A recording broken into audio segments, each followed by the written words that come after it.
తండోపతండాలుగా తరలివచ్చిన వీరంతా ఏ వరద బాధితులో అనుకుంటే పొరబడినట్లే.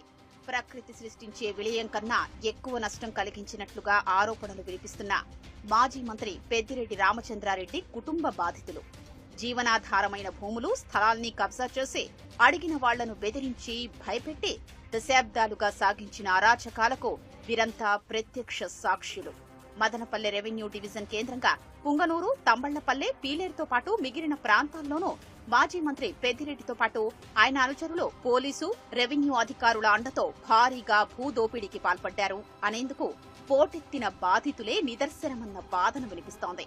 అరాచకాలపై ప్రశ్నిస్తే చంపేస్తామని బెదిరించడంతో బాధితులు ఏళ్ల తరబడి ఎవ్వరికీ చెప్పుకోలేక మదనపడ్డారు.